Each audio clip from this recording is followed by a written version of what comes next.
I think 2 or 3 years ago with my colleague Vandita Mishra.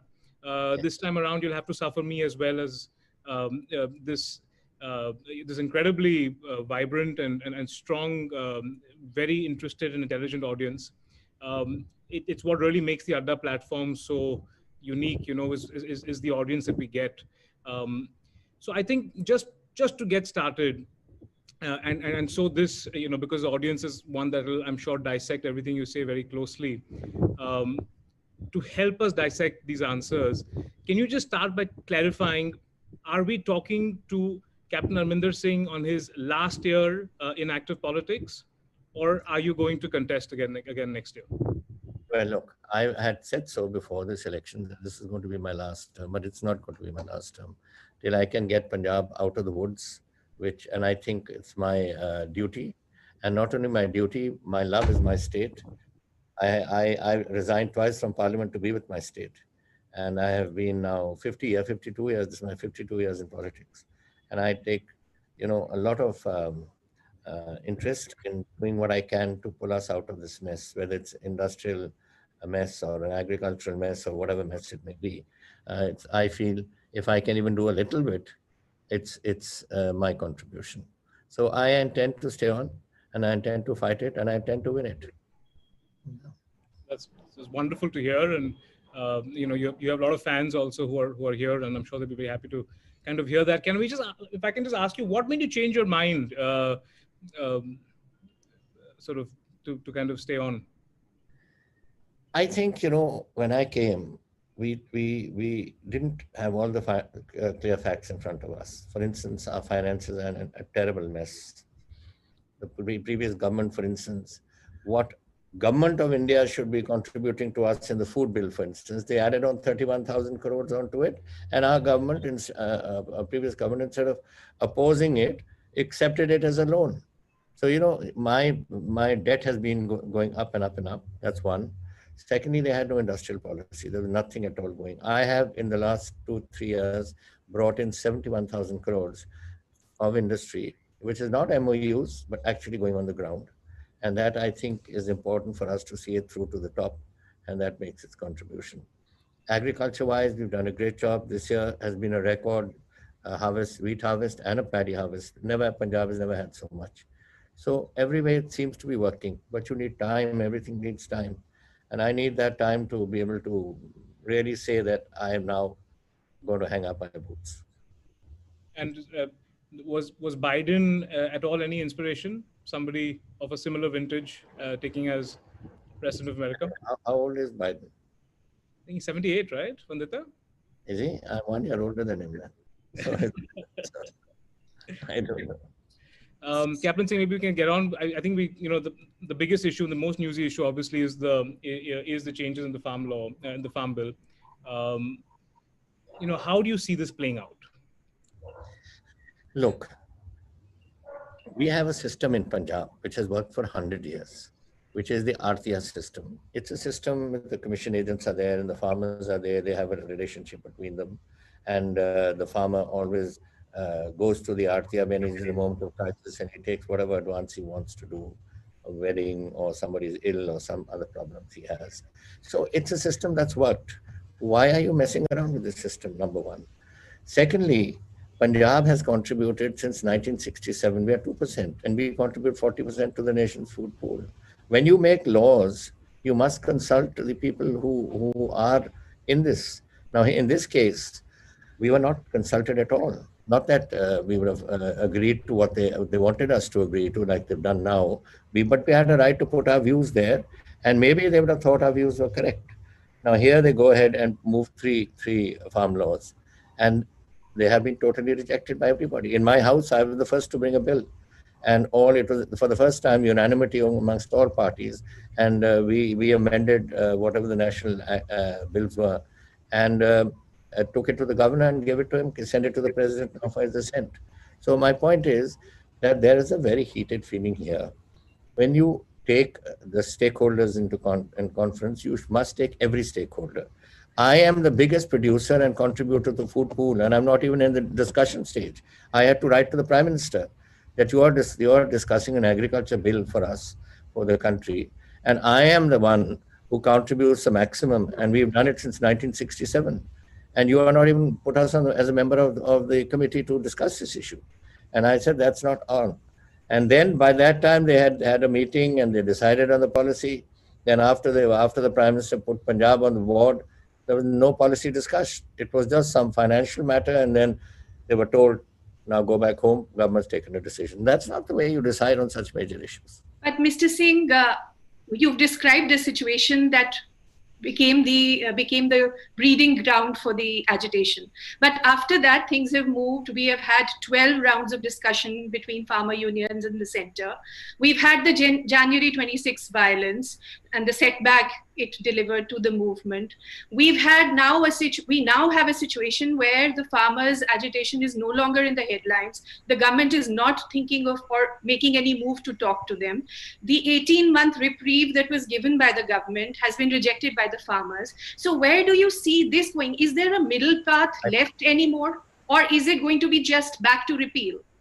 Or no? Punjab has, this business of everything left, and it's not so. I had one farmer union. That farmer union opted out.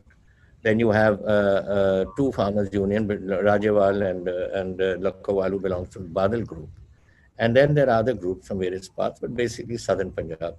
Southern Punjab has traditionally had this sort of farmer movement, whether it's the Muzara movement or whether it was the Naxal movement or whether it was the Khalistani movement or some movement, is always Southern Punjab that dominates. So it is that again which is coming to the forefront. And these are farmers are linked, are backed by everybody in Punjab. I've got 13,000 villages. Every village has contributed. Even today, I saw in the morning's papers that there is a whole lot of people are going to join the Singh border, and they're all preparing to go. Now, this is happening because they believe it's not them. These are all old farmers. They're all sitting there. Youngsters are on the fields. The others are all sitting there. Their mothers are sitting there. Children are sitting there. Why? Because they realize that if something happens, it's going to be the end of the farming community's lucrativeness in Punjab. Why can't you just allow things to carry on? I don't understand why the government is being so rigid about this.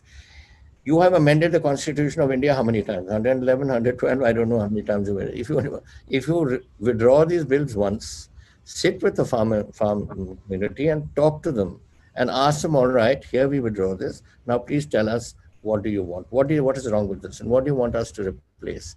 And then come to some suggestion and do it. But here, this fait accompli business that you just throw it on somebody and say it's done, they are not going to agree. I can tell you that, yes, government may not agree. They've talked 12 times, they may talk 15 times, they may talk 20 times. That's not the issue. The issue is, unless you can convince the farmer that what we are doing is in his larger interest, not only his interest today, his son's interest and his grandson's interest, then only he will come back. He won't come down otherwise. Yeah, but my question I know.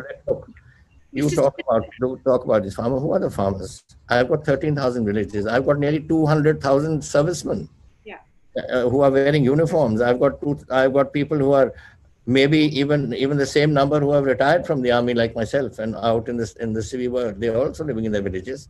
So if you add up, there are about 30, 40 people from the services sitting in the villages. I bet you with Singh border and the other one, there would be a whole lot of army. If you talk to them, every third one will say, we ex-army.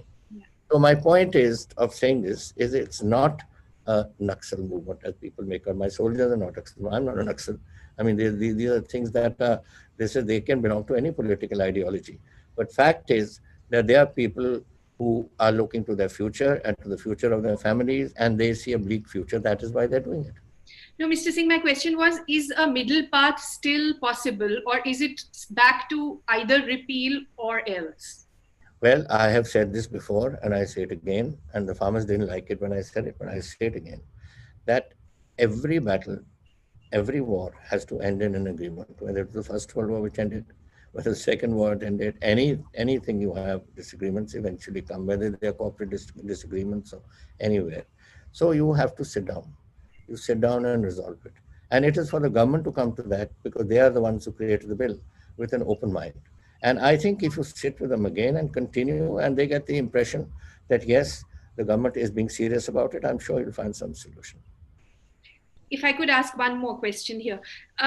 Do you get the impression, Mr. Singh, that for the center, the fact that Punjab is, that the BJP doesn't have very high electoral stakes in Punjab, the fact that, Punjab didn't really participate in the Modi wave in 2014 and then in 19, do you think that that also is inhibiting the outreach from the center right now? The political calculation. Why Punjab? You've got people from Uttarakhand, you've got people from UP, you've got people from Rajasthan, you've got people from Haryana. You saw when Haryana tried to block the bridge, they picked up all these cranes and all and threw them over the bridge. Now these things. It's not Punjab is not doing it. Yes, everyone they wanted me to stop people moving. I said I can't stop people moving. It's a question of it's a constitutional right of everyone to go and protest. And if any of my farmers or anybody wishes to go and protest in front of the national capital, they have every right to do so. I'm not going to stop anybody. I believe that we have a constitution, and I believe that we have every farmer has the right under that constitution to say what he wishes to say to his government of power, who is in power. And the power center is Delhi. So they want to go and make their point clear there. And I think it is Delhi who should sit down and talk to them. I mean, there's no point carrying on like this. How many people? I have had 112 which had died till yesterday. My farmers from Punjab. I don't know how many have died from other states. I have given each one I know, because each one I'm giving 5 lakhs of rupees. And one of their children I'm taking into a government job. So I know what sort of thing is happening here. And why? How long do you want this to carry on? How many more people do we want them to die? Captain Singh, the question, is, and I think you've said this before, that status quo for farmers and just the way it's set up in India between the relationship between farmers and government, you've never said that there shouldn't be reform. In fact, you've always said that some things have to move and things have to change. In Punjab specifically, if I were to ask you, I think you've said before that it is both ecologically and economically not sustainable, the way farming in Punjab is continuing. So at times I feel like you're sounding like you want status quo, but then you've also believe the status quo is not sustainable. So I don't. It's not a question of status quo. It is that, yes, you're right. There's the problem. Our glaciers are melting. Our river waters are falling. Our groundwater is falling. We have to have a change. I became agriculture minister of the state in 1985. And then I was agriculture of the state from 2002 to 2007. When I was chief minister, I retained the portfolio. Today, again, for the last 4 years, I've retained the portfolio because that is my love, my subject. And I have always maintained this. Now, what is required is a diversification. You have to get out of high water requirement crops like paddy, for instance. But if now paddy gives a farmer a very lucrative price. If you want to change it, you have to change the cropping pattern, and then you want to arrange a system where the farmer can be assured that this is the price I'm going to get. Now, under the system which exists, the MSP system, with the supported by the Food Corporation of India, both wheat and rice, every farmer knows what I'm going to get. But he doesn't know what he's going to get for dal, or whether he's what he's going to get for some other crop or maize or something like that. They announce support prices, but they don't support it. Now you've got to support that. That's one. That's the way we can change it. But I know my problems. Our principal problem is water. And today the flow, there are glaciers. When I was posted the first time on this Chinese border in 1963, I remember glaciers there, which were you couldn't cross them because you had hobnail boots and you'd slip off. It was black ice all over the case. And I went there some years ago, just a trip to revive old memories, and there's no glacier. It's only rock. So everything is disappearing. So we know that is happening. And water here, when my father built his house in Patiala, the ground water was 17 feet. Now it's 350 feet. Suppose it goes to 350 feet. How is my little farmer who owns 1 acre or 2 acres of land, how is he going to put a tube well to pump that water? He can't. The cost of a tube well for 350 feet will be something like 2.5 or 3 lakhs. How is he going to do it? He can't do it. So that way I'm in a crisis. River water is in a crisis. So we have to come to an understanding when the government of India must wake up and tell us that yes, in diversification, you come up with a proposal, we'll back it. Then I can try and get the farmer off those crops where this, like sugarcane takes a lot of water, paddy takes a lot of water. Let me get out of these, but you have to help it. But first, we have to start with some sort of confidence building measure between a Punjab farmer and the government of India. And what specific steps, I can ask you, maybe, and maybe, if you can simplify the answer for us, because we're obviously not agriculturalists and we don't understand these things like you do, obviously. But what are the few steps that you think you would suggest the government should actually do that would work to fix the ecological and the economic problem? Look, it's difficult for me to say because the farmers have very clearly said that we want politicians to lay off. Some chaps like Kejriwal are forcing themselves on the farmers by making these funny announcements yesterday and all. But they have made it clear that this is our fight. It's our fight against government of India, and please, politicians, stay off. So we have never interfered. I don't interfere other than ensuring that nobody blocks the road. If they want to go and come, they are free to go and free to come because that's our right to do that. But other than that, I don't. So for me to suggest something that what can possibly bring about some settlement would mean encroaching on their territory. And I don't want to encroach on their territory when they've clearly told us, kindly stay out and let us deal with this. Mr. Singh, you just said that farmers are keeping the politicians out, that they have been insisting that politicians should not be on the stage in their agitation as well. Does that not worry you as a senior political leader, the chief minister of Punjab who spent so many years in politics, the fact that a people's movement should say no to the people's representatives and that it should keep them completely out? Particularly looking ahead at the assembly election coming next year, do you think that there is a great challenge for all political parties to win back the people's trust? I think as far as the farmers concerned, they are not representing any particular community. You have congressmen there, you have Akalis there, you have AAP people there, you have communists there, you have everybody there. It's across the board. Nobody is looking at it politically. Nobody is making political speeches. They are only talking about their agriculture and whatever they want from the government of India. So I don't think that is going to be a problem. I think, apart from farmers, there's so many things which we have done. And I think people are responding to that. Whether it's good education. Have you ever heard of a situation, for instance, that from a time when children were leaving government schools and going to private schools, the process is reversed. I'm now getting more people from the private schools into government schools because we've got smart schools, we've got very good education, and this time the results in the 10th have been better than private schools. Now, these are sort of things that people look at. Then we are putting wellness clinics in all our villages. There's so many things going on. So people are not going to just look at this. This is farmers versus GOI, and here it is, what have we achieved for the state? But the fact that the Punjab politicians are being booed away from farmers' gatherings, that does not worry you? No, I don't. Why should it? Which farmer has been booed away? Nobody's booed away. The politicians have been booed away at different... No. If any politician, after being told that we don't want you here, decides to go and stand on the stage, then obviously he deserves to be booed away. I mean, he has no business to be there. If they don't, how can you just force yourself on somebody? If they don't want you, then they don't want you. You stay at home and listen to see what's going on and let the farmers deal with the problem. The day they say, okay, we want your help, I'm there for them if they need me. And Captain Saab, when do you feel that, climate change and, all these incredible stats that you just shared with us, when do you see these things becoming central to, political conversations, when become central to the, when will they become campaign issues, like they kind of are in developed countries? When will they come into the campaign? Yes, like when will these become issues that, politicians will actually campaign on, they become issues that people vote on? I think everyone does. I mean, whenever we have our political rallies we've had in the past, now I've of course stopped it for the next 2 weeks with this COVID business, but we have always, everyone talks, the primary subject is for the farmers. Everyone is our party, or whether it's the climate change and the melting glaciers is primary, is central to political campaigning?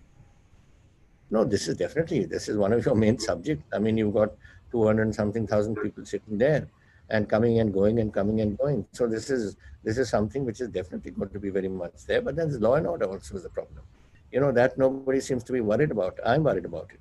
But because my neighbor seems to always like to mess around with us, and he's trying to mess around with us again. And he hopes that this farmer agitation, when it heats up, and if the government of India takes no decision, then some of those heated chaps, youngsters, would be game to playing with them. And that is something that I have to watch out for, because I have seen in the last, ever since October, since this farmer agitation started, there has been an increase in weapons coming into Punjab. There are drones coming to Punjab. I've got, you know how many weapons I've received since October? 1,900 weapons, which we have caught, which drones we have picked up, that's pistols and automatic rifles and all. 11,000 rounds of ammunition I have picked up. And these are the things, who are they meant for? There is no cell here which can say that we are, very few cells, let's say, who are Pakistani-oriented cells. They are there, but they don't have that the sort of numbers to use these weapons. So they are waiting for some disgruntlement to build up, so that then they can then get recruits for this. I've already caught, I think the figures are here with me. I think we've eliminated 32 terrorist gangs. I've caught 238 gangsters who are now terrorists who are in jail. Some had to be shot in the encounters that took place with the police. Now that sort of thing is going on. So these are chaps are from there. They are happy to use any situation, and they've got a good situation now to use. And therefore, my mind is on that too. And I've got to stop that happening. Grenades are coming in. A lot of grenades have been flown in. Heroin is being flown in. These are Chinese drones. When they come, these Chinese drones, they carry 5 pistols with two magazines of 10 rounds each with each pistol. They carry heroin, they carry counterfeit currency, and what we shoot down, we pick up, they get entangled in wire or something, and they can't take off again. We pick up. What about those that we haven't picked up? They've reached their destination. So you are also getting that sort of build-up taking place. Not only heroin is sent for money. They don't want to send Indian rupees also. Heroin is much more lucrative to be sold on the streets, so that the terrorism business can get more money. So some money, heroin, and weapons. Now that is the thing I'm worried about, because any agitation that starts can contribute to this. Not that it's contributing at the moment. People are not bothered about this. They're looking at their own stomach and their food and their fields. But you never know when people get into this sort of a thing. I've seen it happening in Punjab. Mr. Goenka, I've seen Punjab at a time when in that terrorist period, 35,000 Punjabis' blood was spilled in our streets. And I don't want that to happen again. And as long as I'm here, by God, I won't let it happen again. Mr. Singh, how worried are you that there is a hardliner fringe in Punjab as well that has remained dormant and that could be stoked by, all this interference by Pakistan and others? This is something that can always happen. I've seen it happening. 52 years is a long time in politics, And I've been through the Blue Star period. I've been through the post-Blue Star period. I've been through the period when my chief minister was assassinated. I've been subsequently into the other period. It nearly started again. Had we started digging the SYL canal again, and I had to risk my own job by refusing to allow that, by finishing off that bill in the assembly. And, so these are things that one has to always, because I've got a 600-mile border right from Akhnoor down to Fazilka with Punjab, with Pakistan, and they have an open access. Now, earlier it used to be tunneling under the wire or crossing the river. Now you've got drones, and these drones will increase in capacity. At the moment they're small, they'll become bigger and bigger, and then there'll be other things. So that is why I went to the Home Minister and spoke to him, and I said, you have to find some system of bringing these drones down. There was a time I asked the Air Force. Air Force said that, they're too small and they fly too low. We can't deal with it. Unless you give your BSF, because the front line is BSF, unless you get BSF some sort of weapon which has low flying radar capability and to shoot them down. with some sort of weaponry or small missiles or whatever they have. Nowadays, I'm sure there's so much advancement in this that there's bound to be something somewhere.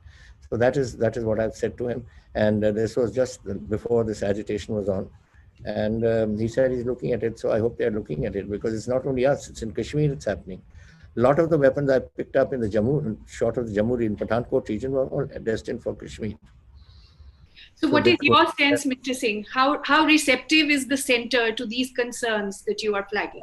This is certainly they're concerned about this, 100% too. No government can be not concerned about this, what Pakistan is up to, that's for sure. But the question is that we have to act fast.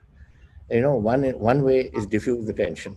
And that is in Delhi, they want to diffuse. And second is prepare for what these jokers want to do from across the border. If actually we can elaborate now, since we've spoken about Pakistan and across the border, let's maybe spend some time on that. How closely did you see the general's comments, I think 2 weeks ago now, and what do you make of the future? He always says things which he doesn't mean. This is Bajwa, General Bajwa. And this Bajwa is the same guy who anyway, let's not talk about the past, but certainly now, it's all well saying that we should bury the hatchet and we should go move together. Is he speaking saying this on his own behalf, on behalf of the Pakistan Army? You have the ISI. Does he control the ISI? Will ISI say the same thing? These operations are all ISI operations. Is he going to do this? Is the Navy, is the Air Force, are they all the generals, the corps commanders who run that country, are they on board? Or is it only Mr. General Bajwa shooting off his mouth? That's all. I don't believe them at all. I don't trust them. Look, in 1964 December, I was asked by the army commander then, General Harbakh Singh, if I'd like to be his ADC. I said, yes, sir, I'd be honored. I went to his ADC, Western Command. Western Command then existed from the UP border, across Ladakh, across Kashmir, across Punjab, across Rajasthan, down to Gujarat. That was Western Command. Yeah. I don't remember one day, and that time the Chinese were giving us a lot of assistance, the Americans were giving us a lot of assistance, because the China war had just finished. Right. And they used to send us what we call situation reports, morning, afternoon, evening, 3 times we got a situation report. I don't remember one day when there was no firing on that border in Kashmir by Pakistani troops, not Chinese, but that was also recorded. And we knew which pickets, who went to, how much ammunition went, everything which was going on. And from 1964 to now we are 2020 and we've still got the same thing going on. So what is this Bajwa saying? Let him get everyone on board, including his civil administration and all his military chaps around him and these ISI fellows and all around him, and then talk. So he's got to what Shekhar says, walk the talk. He should do that. And go ahead, Vanita. Yeah. So we are in the middle of now a round of state elections, 5 important state elections. And if you look, in West Bengal, Mamata Banerjee is, playing to the Hindutva gallery while she does other things. In Delhi, which is not going to elections, but we've seen Kejriwal government take out a Desh Bhakti budget.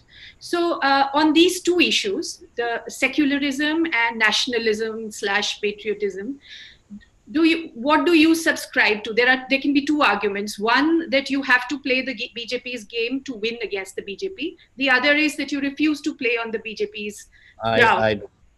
What would you? I think India has been a democracy for too long. India has seen a different system for too long. Whether they are Hindus, Muslims, Sikhs or Buddhists or whoever they may be, Christians, we are all part of one camp. That's why the other day I said this, when somebody said that, Haryana is reserving so much for Haryanvis and Uttarakhand is so much for them and Himachal so much for Himachalis. I said, I am Indian. I'm for all Indians. I don't believe in this business of this, either religion or regionalism and all that. How will this country grow if we start talking like this? If you are going to bring everything into communalism and everything into casteism or everything into this thing, everything we are brought up against, all our freedom struggle which was against, we are coming back to square one again. Forget that, look at my own religion, Sikh religion. What was the Sikh religion? Why did Guru Gobind Singh Ji, why was the langar started? Langar was started that everyone from every community could sit together and wait when they know you, nobody is to sit with anybody there. And you can be fed by anybody and you can eat yourself. I mean, these were religions which brought out secularism.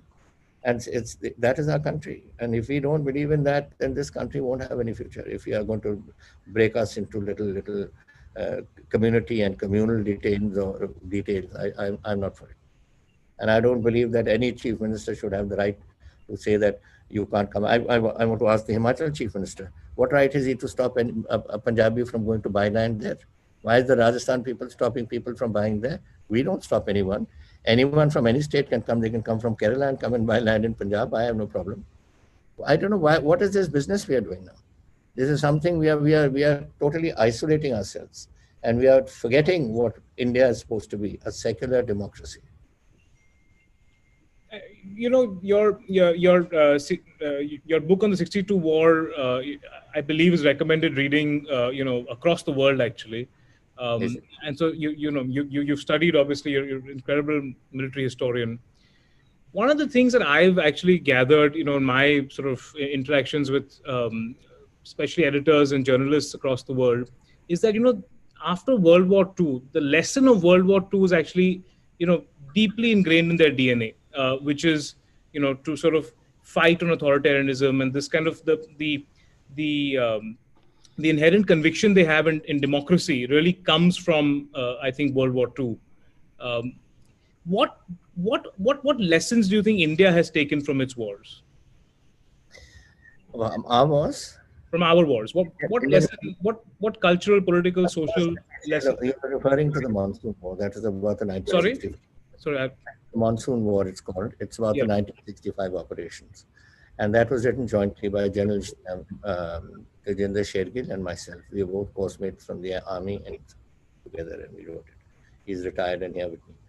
Now, what lessons can you learn from this? The lessons you can learn, number one, is I can't understand this. Every day I see reports that Chinese have now pulled back, great things have happened. You mark my word, this summer they will come back. These fellows, we learn nothing. You haven't seen the Chinese. I'm writing a book now on the China-India business. And I've gone back from the time of the emperors of China. And I've come down to Mao, and I've come down right up to this Deng, and then now to this chap. And do you think they care? They have made a clear-cut pattern. They want to recover all the territory they have lost over the centuries. And they have got us marked. We are Southwestern Command of theirs. And then they've got other places marked, including areas in Russia, including a very interesting article which came out, written by a Chinese lady who had some sort of a Chinese think tank. And she lives in China. And she has made it clear that by this year, China will get back this, Taiwan, and then India, and then Indonesia, and then Malaysia, and God alone knows what. And today a report comes out in the front page of the Hindu, that today there is the Pakistan, the Chinese army is the most powerful in the world. I thought that things were a bit slower and it would take 10 years for China to catch up. But China already seems to have overtaken the Americans. Now that's a Hindu report. Now, right or wrong, I can't say. But it's interesting to know that they're moving very fast militarily. And I think if you trust them, and second part is the collusion, which is there going to be between them and Pakistan. They are now built the Karakoram Highway, okay? Now they are building a Karakoram Highway across the Karakoram Pass under the range, a train link up with Tibet. And that's going to come, and they're going to go down along it goes to Karachi and then turns right to Gwadar. You've given them a Chinese, the facility of, and this, by the way, this is going to cost about $28 billion, this new tunnel which they're building. And then they're going to link up at Gwadar, and you've given the Chinese Navy access for their port there. And you are going to see a collusive war whenever it does take place. So we have to be prepared for both sides. I have to be prepared in my little way to see that this doesn't happen and there's nobody supporting them. And the Indian Defense Services have to be prepared for both sides, there and here. And therefore, I think, we should keep that in mind. I'm sure the Chief of Defence Staff and the Chief of Army Staff, Air Staff, Navy Staff, all are doing this and looking at this issue. But it's a question of giving them the equipment. You have to, the carpenter requires tools before he can produce something. Same as the army, you've got to have weapons. How do you fight? And you've got to have weapons that can match the weapons of the Chinese and match the weapons of these characters on the western border. Then only, but make sure that whenever this happens, you can assume, and that's my own conviction, that you're going to have a collusive war. Mr. Singh, to bring you back to domestic politics and to your party. So whenever you are asked about the Congress crisis, your answer generally, your stock answer is that there are cycles and that what comes up goes down and that this too shall pass. But I'm hoping that you shall say more today, because it's not just a leadership crisis. We've seen that you don't have a Congress president after so many months after Rahul Gandhi stepped down. But it is also more fundamental than that. It is it's a crisis of ideas. Nobody seems to know what the Congress stands for, much less the Congress itself. It does not seem to be able to communicate it to the people either. So as a very, very senior congressman and somebody who's held his own all these years, what would you say is the way forward for the Congress? First thing is, I do have a Congress president, and there she is, just behind me. Yes, she's an interim Congress president right now. That's a picture. But that's not the point. It's parties come and parties have upheaval, parties change. This is not only in us. Look all over the country. Where are the parties? I mean, for instance, Punjab, I knew where the CPM was, CPI was, they don't exist. I know where the BJP was, they don't also seem to exist. I know the Akalis are breaking up. Everything, there's realignments take place in all parties. So it's taking place in our party too. I'm sure I think we have made it clear that after these elections are over, the Congress is going to have an AICC session and elect its own president. And so I'm sure that is only a couple of months down the line. And I think we should wait for that. But we will have a person. And you can't just write off a party by saying that, you don't have a leadership or there's a confused message coming out from there. There's never a confused message. Fact is, this party has 100 and some years old.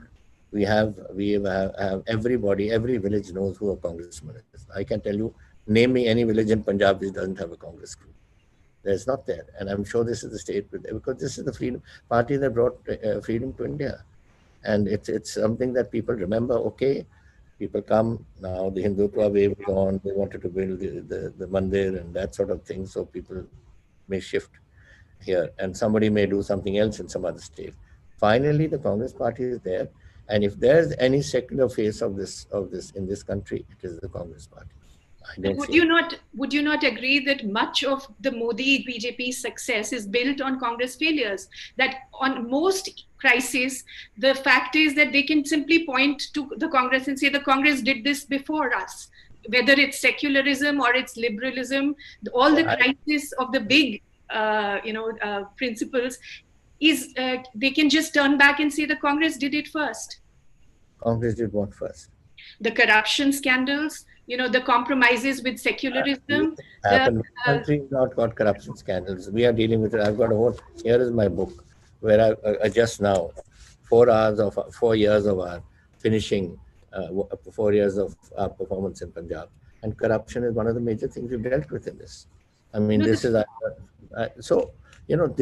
scandals may take place. They will take place again.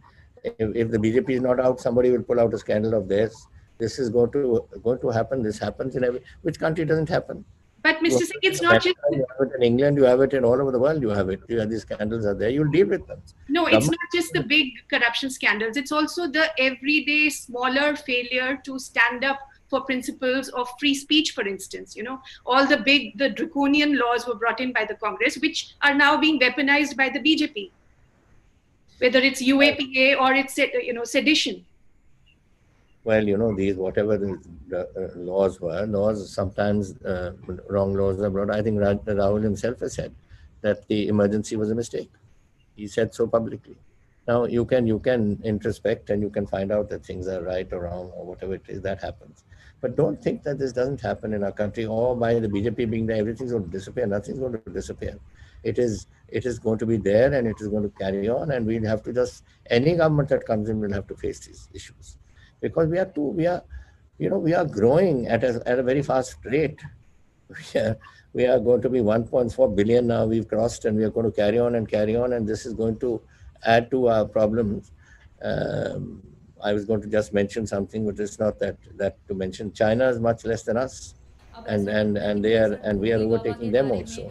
So when these things happen, why is my law and order breaking down today? Let me tell you. Why do I have instances where law and order is broken down and people have been caught? Yesterday in Amritsar, we caught somebody had raided a jeweler and taken 26 lakhs of his jewelry and all out of there.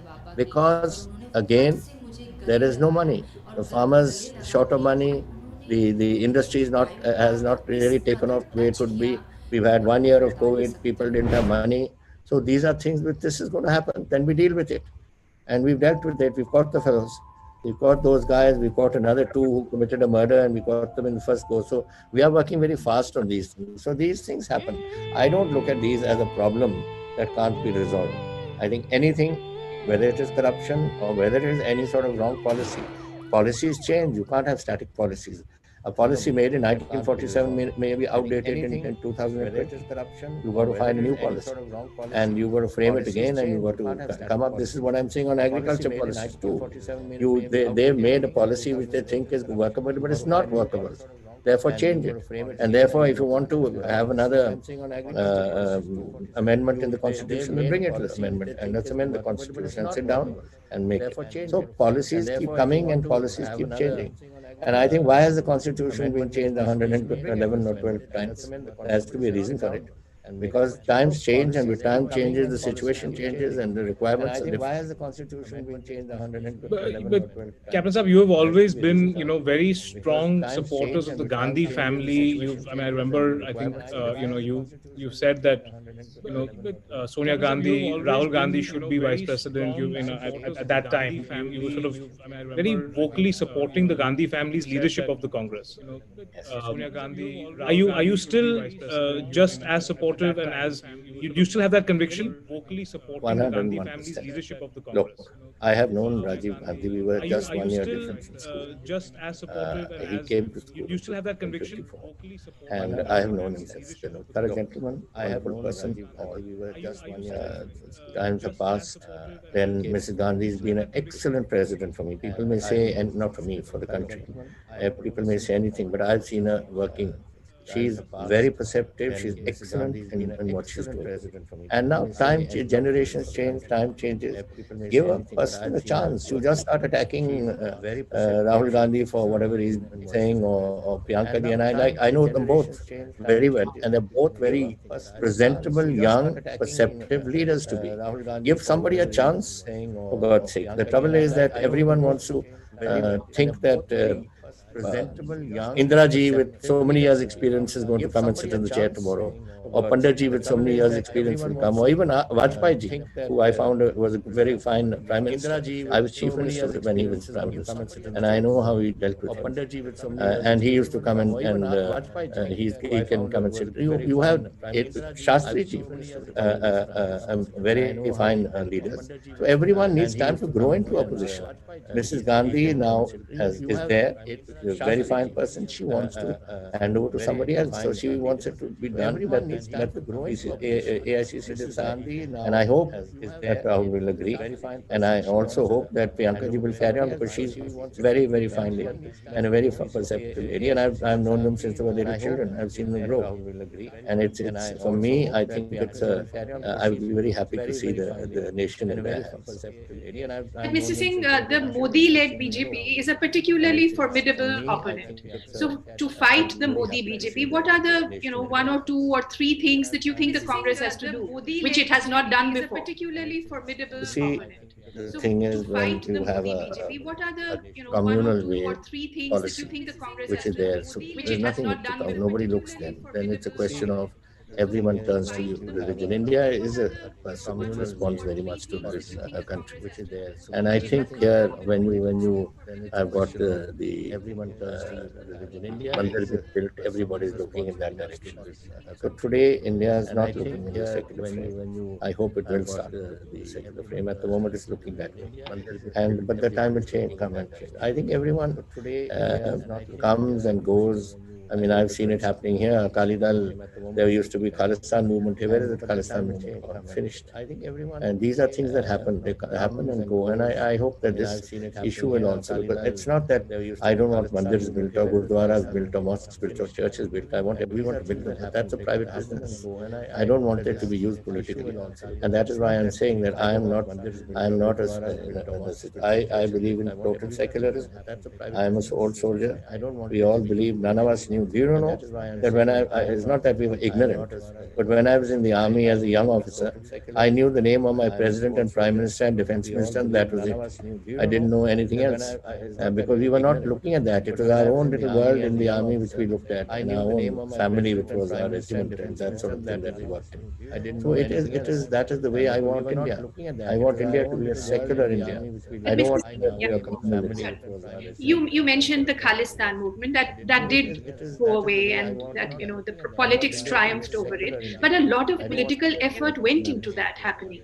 So do you see the Congress today making that kind of political effort to fight the BJP? But a lot of political effort we have. I don't think the BJP exists in Punjab. Do you see the Congress Punjab, the whole of Punjab is geared up against the BJP here. I mean, all these farmers are all anti-BJP and their policies on the farming issue. So there's nothing there. But certainly, otherwise also, as I said, it's within the Punjab. I know what's happening. Outside the Punjab, it seems to be at the moment on the clear line. It's not yet over. But having said that, let us see the results of these elections.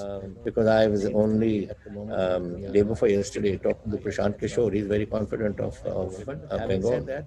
And I was talking to, he's confident of Pondicherry, he's confident of DMK winning down there.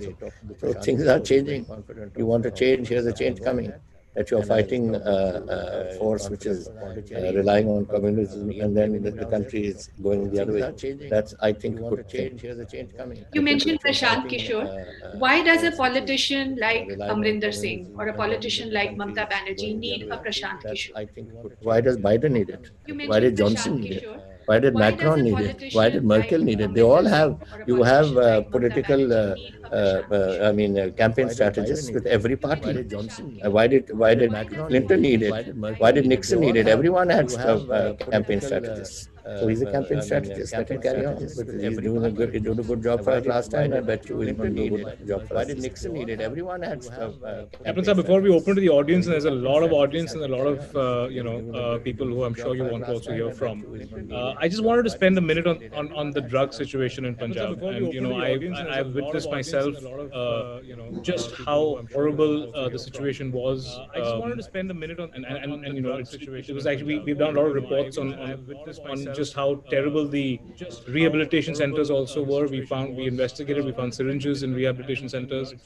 And you said that when you get elected, you need 4 weeks to fix the problem. Are you happy with the progress? I never said I need to fix it. I said very categorically that in 4 weeks, I will break the backbone of this. Are you happy with the progress? This is what I said. And you cannot, look, we've set up an SIT, a very powerful SIT. We have the backbone of this. I think there are about 4,000 people in jail now who the druggy business, some upper chaps, some lower, up and lower. I've extradited people from Albania, 2 of them, one from Rome, and one is in the Hong Kong jail, which the Chinese are not giving him yet to us. These are the real big, somebody asked me, the big wigs and small wigs and whatever they are, these big wigs. 3 of them have already come back, and one we are waiting for the Chinese to give us. These are the real big.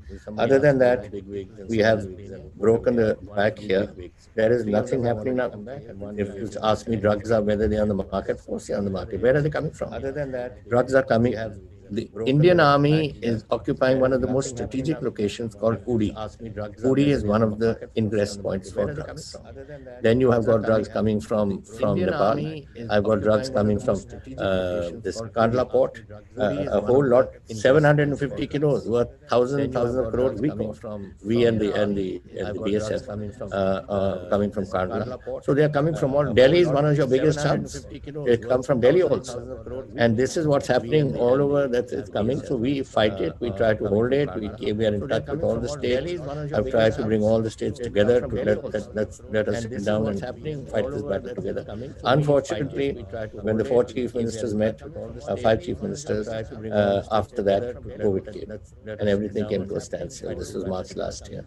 And I hope that those, but our officers are in touch with each other. So there's a lot of collaboration going on this anti-drug standstill. This was March last year. What was a problem for us was those people who were drug addicts. They wouldn't go to our drug centers because they were worried more about social stigma. So they used to go to private centers to get themselves done. Now, believe me, and you can send your people to check, every government center is now fully full with these youngsters who want to get now, believe me. So I'm happy that way we've done something. So while we have enforcement, we are also doing rehabilitation work. And by God's grace, I hope we can possibly do, because otherwise I would be crossing the Lakshman Rekha as far as the agriculture sector is concerned. And because they want me to do what the BJP has done, and I can't do that. So these sort of things we are doing. They're going to make other suggestions. They're going to send me the whole program of theirs finally when the paper comes, when he gives it to me, and then we will go through it with a fine-tooth comb and see where and what we can do. But I can tell you this, you are an economist, I don't have to tell you, I've got to get my industry moving. I don't have an industry worth the name, and that is going to be our future. So whatever that industry may be, what contribution we are surplus in power, we have the food industry where you can go anyway. Whatever we can contribute, we can give land, we can give these sort of things. But we eventually we'll have to go through that report when it comes, and then decide what to say and how it can gel into some sort of a proposal for the future. Great. Captain Saab, I'm going to ask you just 2 minutes. I'm going to try a rapid fire with you. So the first kind of response that comes to you, and just try to have fun with it, and we'll just sort of go just to see how it takes us. A military leader you admire, and just try to have fun with it, and we'll just. Marshal Manekshaw, General Bakshi, Field Marshal Rommel, Field Marshal General Patton. I mean, these are all military leaders of my age, of our age, not the earlier ones. Then you have Napoleon, a great genius. These are sort of things that are there in the past. Yes, these are the ones that I worked with and I've seen. Of our age, not the earlier ones. Your biggest regret? These are sort of biggest regret, leaving the army. I left the army because my father went off as an ambassador. Your biggest regret? And my mother was in parliament, and my brother was in the army, and I was in the army, and one of us had to quit. I left the army and I would have loved staying on. Now, of course, I've been a retired soldier, but I would have carried on. Your first love? And I don't ask me that now. Of course, I've been a retired soldier. I wasn't suggesting a person. I was just suggesting your first. My first love, I'll tell you. My first love has been always has been gardening. I wasn't suggesting a person. I was just suggesting full bloom. In fact, my next question was going to be, and I've done my research, so I know you love gardening. So my next question was going to be to choose between gardening and writing. In fact, my next question was going to be, and I've done my research, so I know you love gardening. Gardening, you can't spend all day in the garden, but you can sit in your office and I'm writing that book now, so I hope it comes out soon. Is there a favorite wartime story you can share with us? And not necessarily yours, any wartime story. I'm writing that book now, so there are so many things when you're writing. I've written 6 books on military history. Yes. So there's and so not many necessarily issues yours, that come any water when issue. confronting. Is there that one thing, that one incident that you There's so think many was things. that left a lasting impression on you? Books on military history. Yes. Well, if you are talking about history, then I think Waterloo is something that is a very interesting place. I've been to Waterloo incidentally. I studied the battle on the ground. Both General who wrote this Monsoon War with me, both of us went there, and we paced it and we walked it and we saw what the distances were and all. So it was very interesting. That is what I saw. Then of course I went to Ypres, where my own regiment fought, and I followed them on the path with the military historian. These are things that are very interesting. In India, I think it's been how we contained Operation Gibraltar, which was when these fellows sent 7 columns across on the 1st of July, and they wanted to penetrate Kashmir and operate in various areas, kill, assassination, blowing up dumps and roads and bridges and all, and how the General Harbakh Singh dealt with it. You know, when I arrived when we were in Pathankot, I'll tell you a story, just 2 minutes. We were in Pathankot, and this message came that the airport had been abandoned, and the enemy had entered Badami Bagh cantonment. And so General said, get an aircraft. So we got an aircraft, and I remember Wing Commander Chandan Singh, MVCN Bagh, Great Airman, he was flying it. And we went over the Banihal Pass, and there was a whiteout in Srinagar and in the valley. And then when we got to this point, the General turned around. The General was sitting in one seat, and the Wing Commander was flying it, and I was in the seat behind. And he said, sir, I think we are over Srinagar. Should we make an attempt? And we couldn't see Srinagar, couldn't see the mountains, so we just spiraled down, landed right spot on the airfield. We went right into the airfield center and switched off, and we took a platoon of stick light infantry with us. So they surrounded the aircraft, and the General got out, looked out, nothing. Airport had been abandoned. There was nobody there. So then we found a driver who had been with the Sikh Light Infantry platoon, and there was an old, the Indian Airlines used to have grey buses in those days. So those grey bus was brought, and the fellow fixed the wires and got it to run. And the General in front with the driver, I behind him, 2 LMG on top, and the bus full of soldiers. We drove off till we saw the Cork about a mile or 2 down the road. The Cork was I behind him, 2 LMG. So that was an interesting part. And there was nothing there. It was just panic. The Air Force was abandoned. The airport was abandoned. Not a policeman. Forget about that. No M1, no air ATC, nothing. And similarly was the case when we went into Badami Bagh, firing, but firing used to take place in that place all the time. But nothing in Badami Bagh, just panic. And similarly, these are stories which are very interesting. Wonderful. My last rapid fire question. One thing you like about our Prime Minister? Just panic. And similarly, these are stories which are very interesting. Look, I've known Mr. Modi since we were chief ministers together. He was chief minister of Gujarat, I was chief minister of Punjab, 2002, 2007. So, look, we got to know each other. We used to meet in all the chief ministers' conferences. Even after that, when he ever visited Punjab, and once, for instance, I met him in Amritsar, he was coming in and I was going out. So once kept that way nice. He has his own outlook to life, whether you agree with that or not, but he's determined. And what he's done, I think that's one thing. That there should be no vacillation. One should be clear in the mind what you want to achieve and do it. And I think that is one policy. That one thing I'd like about him is that whatever he does, he's quite clear in his mind what he wants, and he goes ahead with it. There's no waffling. Let's put it this way. And that, I think, is the worst thing in any administrator. If you just beat around the bush, you can't run a state by beating around the bush. So that, I think, is one state. Otherwise, I don't agree with any of his policies. I've said that. I've said that. I don't agree with his agriculture policies at all. I don't agree with this business of turning the country into a Hindutva state. I don't believe that. I believe in secularism. I believe in my country. Secular freedom, secular democracy. Turning the country into a... Thank you so much, Captain Singh. It's really been an incredible conversation. I'm very grateful to you.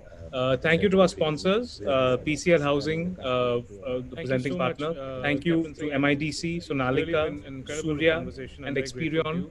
And thank you to all the guests who've joined us. And, you know, I know there's a lot of webinar fatigue, but I guess Captain Saab brings out and makes that quite easily, changes all that fatigue for all of us. Thank you so much. There's a lot of webinar fatigue, but thank you. Thank you. Thank you. And makes that quite easily changes all that fatigue for all of us. Thank you so much. There's a lot of webinar fatigue, but